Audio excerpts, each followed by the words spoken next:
Alright guys, today I'm going to show you some details on how to tint a frameless window. Let's just get straight to it after I prep the window already.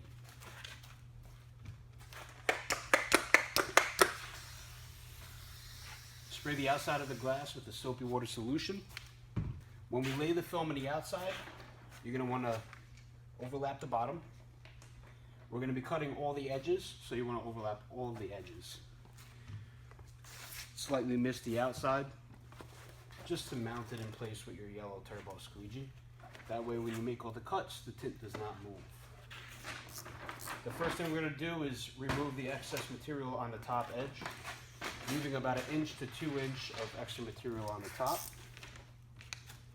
We're going to cut the bottom edge.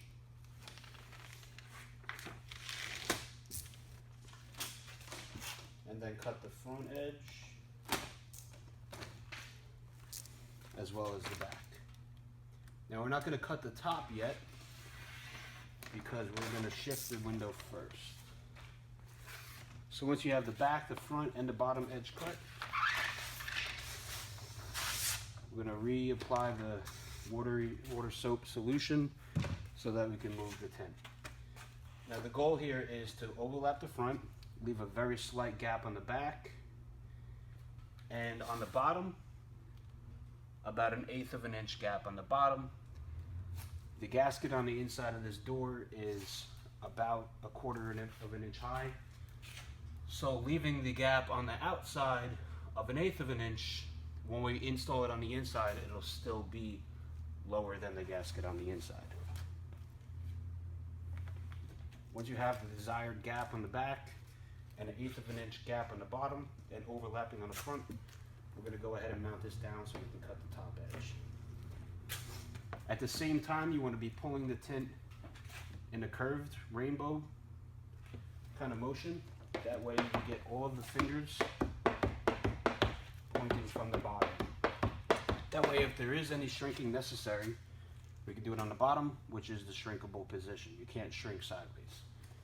As you can see, there's only one finger, and we're going to shrink that after we cut the top edge.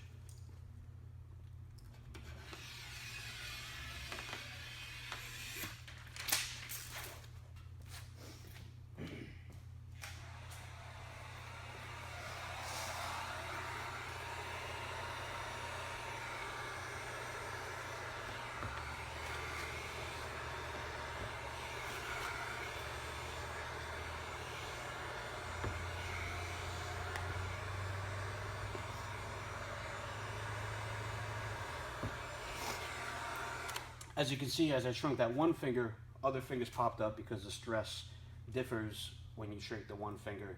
It changes its position. So just continue to shrink the fingers until they're completely gone without overheating this rubber on the outside. You want to keep moving.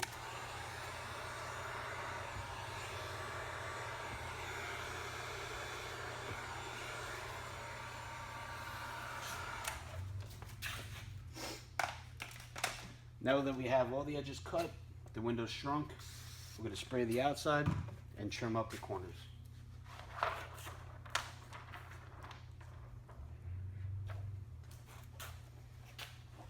Now the top corner, you want to try to match to the radius of the top edge of the glass and do any fine cutting of any rigid edges that you have.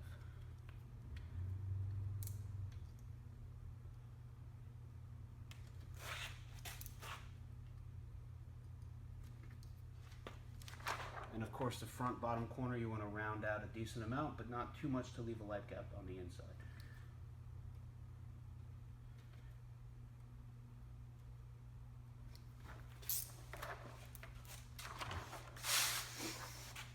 Now we're going to mount this piece of film on the outside of the glass,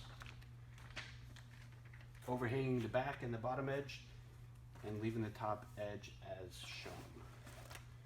Now you want to make sure there's enough water soap solution under the film so that when we squeegee we don't crease the film. And by doing the squeegeeing, we're removing any dirt that can be in the solution on this top edge, along with wiping it with our fingers after squeegeeing. Now we're on the inside of the glass. We're going to spray. Squeegee the water off of the window to remove any dirt.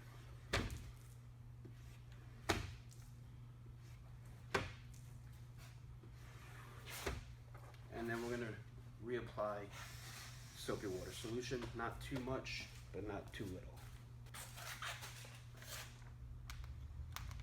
I went and used my teeth to separate the film and the release liner. And simply going to pull that off without touching the tint side of the glue side of the film. And now we can go ahead and apply the film on the inside.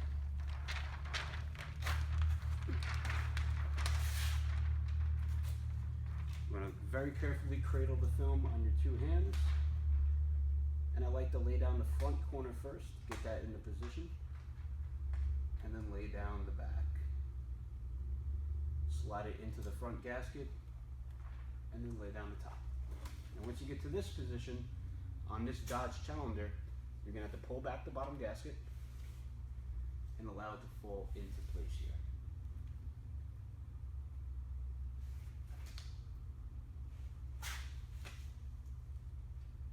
Once you have the tint behind the bottom and the front gasket, you can very easily make slight adjustments.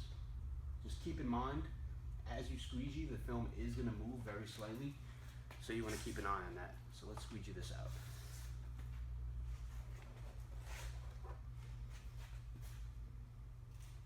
Very light strokes for the first strokes of squeegeeing out the film. If you push too hard, the film will move a lot. I like to hold the film in position with one of my thumbs as I use my other hand to do the squeegeeing.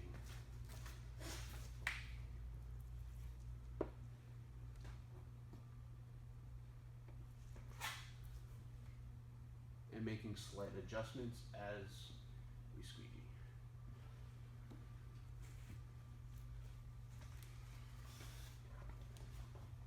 Now once we did the light squeegeeing, I like to go over with the Blue Max with the handle and get all of the water between the film and the glass out.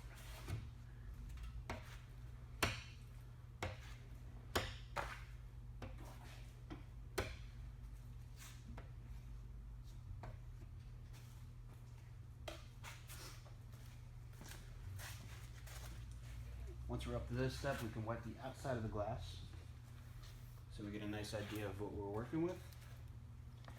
And we're going to take our blue towel, the Platinum Bondo card,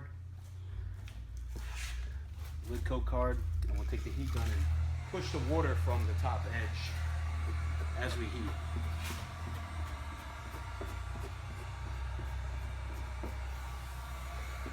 As well as the back edge.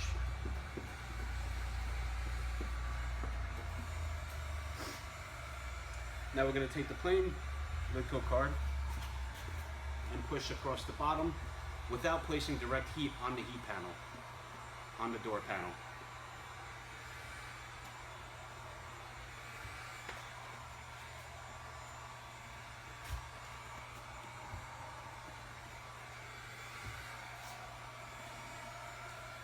Now it's always best to go over the front corner with a yellow contour or an easy reach gold or platinum, whichever you prefer, and that'll push that front corner down.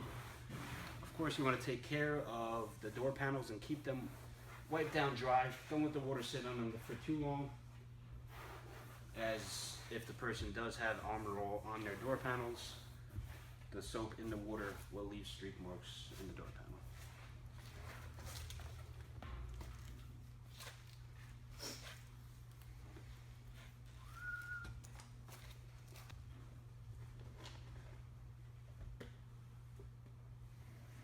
Alright, now once we get to this step, I like to take a infrared heat lamp, or even you could sit on the outside of the car with a heat gun, and just simply go back and forth over the whole perimeter of the window on the outside, and just keep hitting the window, especially if it's in the winter time. You want to make sure that the window's cured before you go and roll the window down. Now before I even started this window, I simply tricked the latch. So as if the door was closing, this latch right here will grab the latch in the door. You take your white stick or your bone gasket jammer, whichever one you have, and you simply trick the latch, making the door think it's closed so that it goes up. If you don't do that and you cut the film and you install it in the down position, when the door is closed, the window's going to go up and you're going to have a light gap. So make sure before you do any frameless door, you know how to trick the door panel, the door window to go up Sometimes it's through this latch. With Nissans, Infinities, mostly Nissans and Infinities, you have to remove the button that's on the door with the 10mm bolt that's on there. So as I said, once it's at this position, use an infrared heat lamp on the outside or a heat gun if you don't have one. And that's how you tint a frameless door.